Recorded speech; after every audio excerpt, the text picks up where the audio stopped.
రాష్ట్రంలో గురుకుల పాఠశాలల యొక్క పరిస్థితి అస్తవ్యస్తంగా మారి అనేక సంఘటనలు రోజు రోజుకు మనం చూస్తూ ఉన్నాం.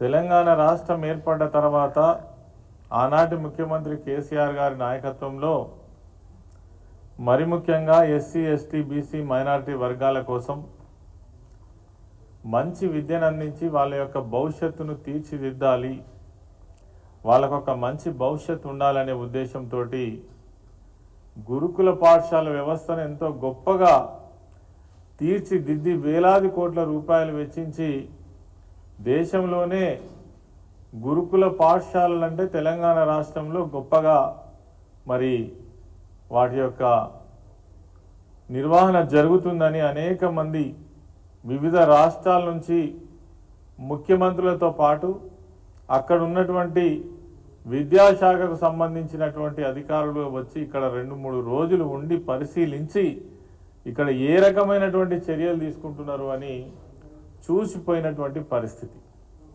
కానీ కాంగ్రెస్ ప్రభుత్వం ఏర్పడ్డ తర్వాత గడిచింది తక్కువ రోజులే, 8 నెలల కాలంలోనే 36 మంది విద్యార్థులు వివిధ గురుకుల పాఠశాలల్లో తమ విలువైనటువంటి ప్రాణాలను కోల్పోవడం అనేటువంటిది చాలా బాధాకరమైనటువంటి విషయం.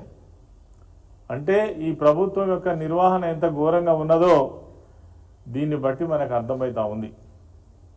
ఈ మధ్య ఏదైతే 36 మంది విద్యార్థులతో పాటు కలుషిత ఆహారం తినడం వల్ల దాదాపు 500 నుంచి 1000 మంది అస్వస్థతకు గురై హాస్పిటల్లో పాలైనటువంటి పరిస్థితి ఇప్పటికీ కొనసాగుతూనే ఉన్నది. ఈ మధ్య కాలంలో జగిత్యాల జిల్లా మరి పెద్దాపూర్ అనేటువంటి గ్రామంలో ఉన్నటువంటి గురుకుల పాఠశాలలో 6 విద్యార్థులు కలుషితమైనటువంటి ఆహారం తినడం వల్ల 2 దాదాపుగా చనిపోయింది. మిగిలిన 4 చాలా తీవ్రమైనటువంటి అస్వస్థతకు గురైండ్రు. అదేవిధంగా ఈ ములుగు జిల్లాలో చూసినట్టయితే గోవిందరావుపేట మండలం కర్లపల్లి ప్రభుత్వ గిరిజన ఆశ్రమ పాఠశాలలో విద్యుత్ షాక్ తోటి ఒక విద్యార్థి సీరియస్ మరి జరిగింది. అదేవిధంగా నిన్నటికి నిన్న కాంగ్రెస్ ప్రభుత్వం యొక్క నిర్లక్ష్యం వల్ల గురుకుల విద్యార్థుల కన్నీళ్లు నిత్యం పురుగుల అన్నం తింటూ కారం మెతుకులు తిని ఆకలితో అలమటిస్తూ కడుపు మండి రోడ్డెక్కిన బాలికలు సీఎం రావాలని తమ సమస్యను పరిష్కరించాలని రంగారెడ్డి జిల్లా శంషాబాద్ మండలంలోని పాలమాకుల గురుకుల పాఠశాల విద్యార్థుల యొక్క డిమాండ్. ఇది ఒక్కసారి మనం ప్రత్యక్షంగా కూడా చూడవచ్చు. ఇటువంటి అనేక సంఘటనలు ఈరోజు మరి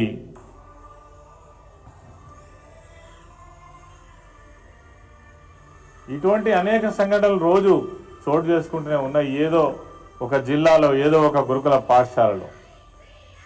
ఇది ఈ రాష్ట్రంలో గురుకుల పాఠశాలల మీద ప్రభుత్వం అనుసరిస్తున్నటువంటి నిర్లక్ష్యానికి నిదర్శనంగా మనం చెప్పవచ్చు. అదేవిధంగా మరి ఇంత జరుగుతున్నప్పటికీ కూడా ముఖ్యమంత్రికి కానీ అధికారులకు కానీ మంత్రులకు కానీ ఏమైనా ఈ గురుకుల పాఠశాలల పైన కనీస చర్యలు తీసుకుందామనేటువంటి ఆలోచన కూడా ఇప్పటిదాకా మరి ప్రభుత్వం చేస్తున్నట్టుగా అయితే కనబడతలేదు. మొత్తంగా చూసినట్టయితే గురుకుల పాఠశాల వ్యవస్థనే కనుమరుగు చేద్దామనేటువంటి కుట్ర కాంగ్రెస్ ప్రభుత్వం ఆలోచన చేస్తున్నట్టుగా మనకు కనబడతా ఉంది. ఒకటి తర్వాత ఒకటి ఇటువంటి సమస్యలు, ఇటువంటి సంఘటనలు జరుగుతూనే ఉన్నాయి. మరి ఈ 36 మంది విద్యార్థులు ఎవరైతే విద్యార్థులు ఉన్నారో నిజంగా ఇది ప్రభుత్వ నిర్లక్ష్యం కాదా? ఇది ప్రభుత్వ హత్యలని అనుకోరాదా? చనిపోయినటువంటి పిల్లలు ఎవరు? ఎస్సీలు, బీసీలు, గ్రామీణ ప్రాంతాల నుంచి వచ్చినటువంటి వాళ్ళు, పేదవాళ్ళు.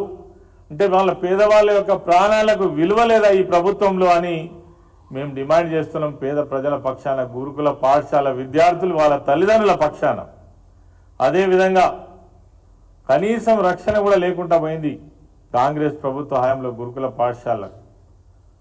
మరి తినే అన్నంలో రోజు నిత్యం మనం పేపర్లో చూస్తున్నాం నాసిరకమైన భోజనాన్ని పెట్టడం, అదేవిధంగా హాస్టల్లో పాములు తిరుగుతున్నాయని పారిపోయినటువంటి సంఘటనలు, ఎలుకలు అన్నంలో పడడం, మరి వాళ్ళు పెట్టే సాంబార్లో పడడం, అదే విద్యార్థులు ఇంత ఘోరమైనటువంటి పరిస్థితులు ఎదుర్కొంటున్నప్పటికీ కూడా ఉద్దేశపూర్వకంగానే గురుకుల పాఠశాలలు ఏదైతే కేసీఆర్ గారు ఆనాడు మరి ఈ వ్యవస్థను తీసుకొచ్చి అనేక మంది పేదవాళ్లకు జీవితం ఇవ్వాలని అనుకున్నారో దాన్ని కనుమరుగు చేద్దామనేటువంటి ఒక ప్రయత్నం ఖచ్చితంగా కనబడుతున్నది మనకు. మరి వీళ్ళ యొక్క నిర్వహణ చూసినట్టయితే గురుకుల పాఠశాలల్లో మరి ఇప్పుడున్నటువంటి పరిస్థితి, సురక్షితమైనటువంటి జీవన పరిస్థితులు, పౌష్టికాహారం, సరైనటువంటి వైద్యం అందించడంలో ప్రభుత్వం ఘోరంగా విఫలమైంది. తెలంగాణలో గురుకుల సంక్షేమ హాస్టల్లో పిల్లలు ఎవరికి పట్టనట్టుగా ఈ ప్రభుత్వం వ్యవహరిస్తున్నదని మనం ఖచ్చితంగా చెప్పవచ్చు. మరి గతంలో కేసీఆర్ గారు దేశంలోనే ఎక్కడ లేని విధంగా గురుకుల పాఠశాల వ్యవస్థను తీర్చిదిద్దినటువంటి మాట వాస్తవం.